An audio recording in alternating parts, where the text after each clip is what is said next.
প্রেম এটা নয় যেটা তোমাকে আমার করে দেবে, প্রেম তো সেটা যেটা তোমাকে অন্য কারোর হতে দেবে। বাহ, কি সুন্দর কথা! শুনতে এ কথা খুব সুন্দর লাগে, কিন্তু প্র্যাকটিক্যাল জীবনে এই সমস্ত কথা চলে না। কেননা প্রথম ব্যক্তি দ্বিতীয় ব্যক্তিকে যতই ভালোবাসুক না কেন, দ্বিতীয় ব্যক্তি যদি তার সাথে থাকতে না চায় তবে কোনো অবস্থায় তার সাথে থাকবে না। তাই আজ আমরা জানব কোনো ব্যক্তি যেন তোমাকে ধোঁকা দিতে না পারে। তার জন্য কোন 10টি কথা মনে রাখতে হবে। আজকাল লিভিংয়ে থাকা বয়ফ্রেন্ড গার্লফ্রেন্ড বানানো কমন ব্যাপার হয়ে গেছে, কিন্তু এই দুটি কমন কথার সাথে সাথে আসে ধোঁকা, যেটা বেশিরভাগ মানুষরা তাদের রিলেশনশিপে অবশ্যই পেয়ে থাকে। আজকাল তো মানুষের সহজেই প্রেম হয়ে যায়, কিন্তু সেই ব্যক্তি যখন ধোঁকা দিয়ে যায় তখন মানুষ ডিপ্রেশনে চলে যায়, ও দুঃখী হয়ে যায়, ওর কোনো কাজে মন লাগে না, কখনো কখনো মরার ইচ্ছাটাও আসে।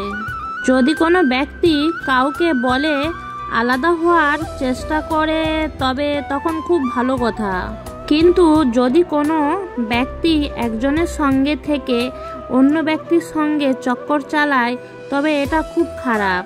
আর এই কথাই যদি প্রথম ব্যক্তি বুঝতে পারে তবে তার প্রচণ্ড কষ্ট হয়, ওর মনে হয় সামনের মানুষটি তাকে ধোঁকা দিচ্ছে। আজ আমরা জানতে চলেছি এমন কিছু কথা যাতে তুমি ধোঁকা না খাও, কিংবা ধোঁকার আগেই বুঝতে পারো যে সামনের ব্যক্তি ধোঁকা দিতে যাচ্ছে। যদি কোনো ব্যক্তি তোমাকে ধোঁকা দিতে যাচ্ছে বা ধোঁকা দেওয়ার কথা ভাবছে তবে তার প্রধান লক্ষণ হলো সে প্রথমেই তোমার থেকে দূরে দূরে থাকবে, আলাদা আলাদা থাকার চেষ্টা করবে। এখানে আলাদা হওয়ার দুটি কারণ থাকতে পারে। প্রথমটি পজিটিভ মেনে নিচ্ছি, সে হয়তো ব্যস্ত আছে, তার অনেক কাজ রয়েছে, তাই হয়তো সময় দিতে পারছে না, এটা হলো পজিটিভ। এখানে টেনশন নেওয়ার কোনো দরকার নেই। অনেকবার এমন হয় যে প্রথম সম্পর্ক হয়ে যায় এবং পরে ব্যক্তির জব হয়েছে বা অন্য কোনো কাজে যুক্ত হয়েছে, তাহলে তার অনেক দায়িত্ব বেড়ে যাবে, তাই সে আগের মতো সময় দিতে পারবে না। তাহলে এটা সে কারণ নয় যে ব্যক্তি তোমাকে ধোঁকা দিচ্ছে, এখানে কারণ কিছু অন্য। কিন্তু এখানে বোঝার ব্যাপার এই যে যেটা হলো ওই ব্যক্তিটি প্রথমে যে কাজ করছিল এখনো যদি সেই কাজই করে, তা সত্ত্বেও তার মধ্যে ছাড়াছাড়ি ভাব দেখাচ্ছে, তোমার সাথে ঠিক করে কথা বলছে না, কোনো কিছুই শেয়ার করছে না, তাহলে এখানে পরিষ্কার কথা হলো সে আলাদা হওয়ার চেষ্টা করছে, তোমাকে ধোঁকা দেওয়ার চেষ্টা করছে। দ্বিতীয় ব্যাপার, তুমি লক্ষ্য করবে বিনা কারণে ওই ব্যক্তি তোমার সঙ্গে ঝগড়া করবে।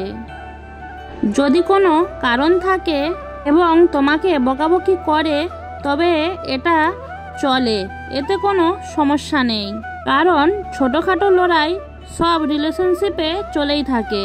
কোনো ব্যক্তি যদি বারবার এটা করতে থাকে, বিনা কারণে যদি ঝগড়া করতে থাকে, তাহলে তোমাকে এটা বোঝার চেষ্টা করতে হবে সেই ব্যক্তি কেন এটা করছে। অনেকবার তুমি তোমার মধ্যে খুঁজতে থাকবে তোমার মধ্যে কোনো কমতি রয়েছে কিনা, যার জন্য সে তোমার সঙ্গে এমন করছে।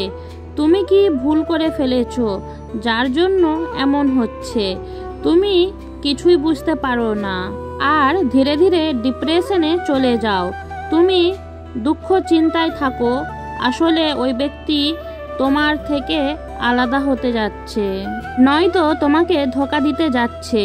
যদি তোমার এমন হয় তবে বোঝার চেষ্টা করো তোমার সঙ্গে কেন এমন হচ্ছে।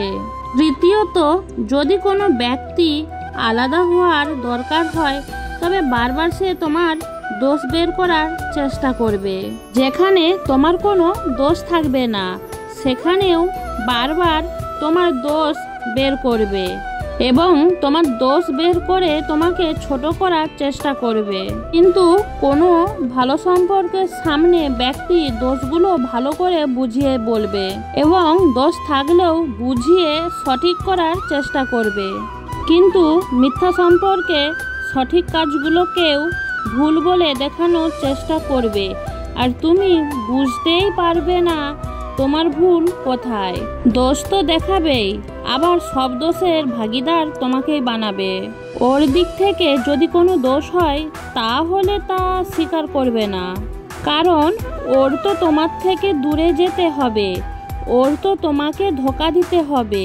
এর পরের কথা, তুমি যদি ওর কাছে কোনো ভবিষ্যৎ প্ল্যানিং নিয়ে যাও, আমাদের কি করা উচিত, আমাদের সম্পর্কে কিভাবে এগিয়ে নিয়ে যাব, বিয়ে কবে করব, তুমি কি কাজ করবে, আমার ক্যারিয়ারে কি হবে, সমস্ত কথাই তার কোনো ইন্টারেস্ট থাকবে না এবং তোমাকে বোঝাতে থাকবে। শুধু এখনের কথা ভাবো, ভবিষ্যতের কথা ছেড়ে দাও। কিন্তু যদি কোনো সঠিক মানুষ হয় তবে তার কাছে সব প্ল্যান থাকবে। আমাদের ভবিষ্যতে কি করতে হবে, ফ্যামিলিকে কি করে বলতে হবে, বিয়ে কবে করতে হবে, এতটা বুদ্ধিমান তো তুমি অবশ্যই হবে। এগুলো তুমিও জানো যে আজকাল বেশিরভাগ সম্পর্ক কেবল টাইম পাসের জন্য হয়। এখন প্রচুর এমন মানুষ রয়েছে যারা ভাবে কিছুদিনের জন্য একটা সম্পর্কে যায়, পরে এর থেকে বেরিয়ে জীবনে আগে এগিয়ে যাব। কিন্তু এই টাইম পাসের কারণে অন্য ব্যক্তির জন্য সেটা সাজায় পরিণত হয়। যে কোনো সম্পর্ককে দুজনকেই ভবিষ্যৎ প্ল্যান নিয়ে ভাবা উচিত। কিন্তু যদি একজন ভাবে অন্যজন না ভাবে তবে সেটা ব্রেকআপেও পৌঁছে যায় ও ধোঁকায় পরিণত হয়। পরের লক্ষণ, সামনের ব্যক্তি শুধুমাত্র তোমার সঙ্গে রোমান্টিক কথাবার্তা বলাতেই বেশি পছন্দ করবে, আর যখনই ওই সম্পর্কে কথাবার্তা বন্ধ হয়ে যাবে তখনই ওই ব্যক্তি তোমার সাথে ঠিক করে কথা বলবে না। কিন্তু সত্যিকারের সম্পর্কে দুইজন দুইজনের ভালো মন্দ নিয়ে কথা বলবে, নিজেদের ক্যারিয়ার নিয়ে কথা বলবে, সারাদিনে নিজেদের সঙ্গে কি কি ভালো ঘটনা ঘটেছে সে সম্পর্কে আলোচনা হবে। যদি কারো লক্ষ্য শুধু ধোঁকা দেওয়ার হয় তবে সে শুধু নিজের স্বার্থকেই দেখবে। এখান থেকে তুমি পরিষ্কার বুঝতে পারবে সামনের ব্যক্তি কেমন। পরের লক্ষণ, সামনের ব্যক্তি তোমার সঙ্গে সময় না দেওয়ার জন্য অনেক রকমের বাহানা বানাবে। বলবে, আমি এখন এই কাজে আছি, আমি এখন সেই কাজে আছি, আমি এখন শুয়ে আছি, আমি এখন বাজারে আছি। কিন্তু ছোটোখাটো সমস্যা যদি হয় তাহলে কোনো ব্যাপার না, কারণ ছোটোখাটো সমস্যা তো সব রিলেশনশিপেই হয়ে থাকে। এখানে আমি তোমাকে 3 সাজেশন দেব যে এমন সময়ে কি করা উচিত।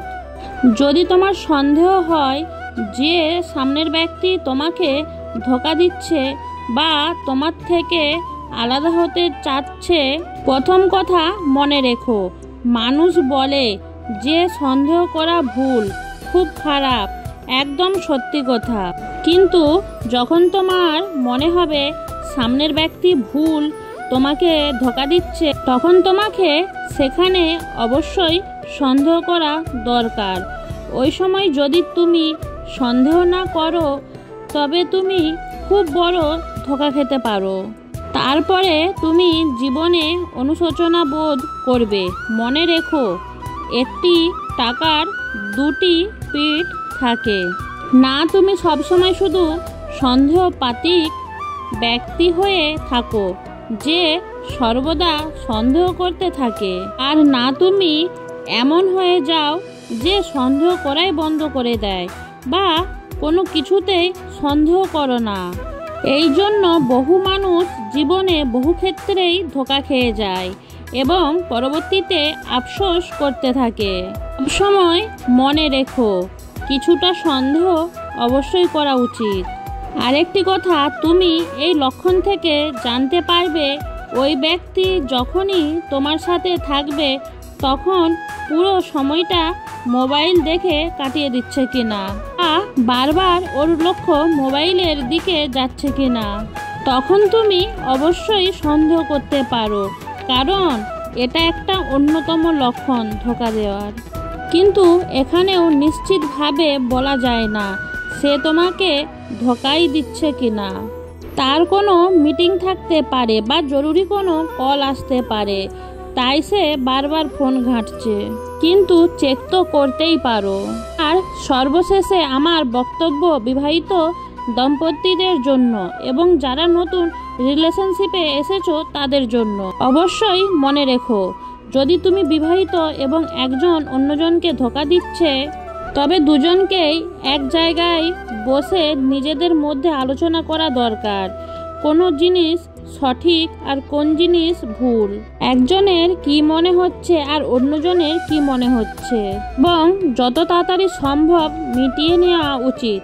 বেশি দেরি হয়ে গেলে এটা অনেক বড় হয়ে যাবে, তখন সেটা হাত থেকে বেরিয়ে যাবে। আর যারা নতুন সম্পর্কে রয়েছে, যাদের এখনো বিয়ে হয়নি, তবে তাদের কেউ নিজেদের মধ্যে আলোচনা করা দরকার একজনের অন্যজনকে পছন্দ কিনা, নাকি অন্য কাউকে পছন্দ করে। যদি তোমার তার সাথে না থাকতে ইচ্ছা হয়, তবে প্রথমেই জেনে নেওয়া দরকার তোমার সঙ্গেও কি কখনো ধোঁকা হয়েছে। যদি হয় কমেন্ট সেকশনে অবশ্যই বলো, আর কিভাবে এর থেকে বেরিয়ে এলে সেটাও বলো। নমস্কার বন্ধুরা, ভিডিওটা আজ এই পর্যন্ত। ভিডিওটা ভালো লাগলে লাইক কমেন্ট শেয়ার করে দিও। Thanks for watching.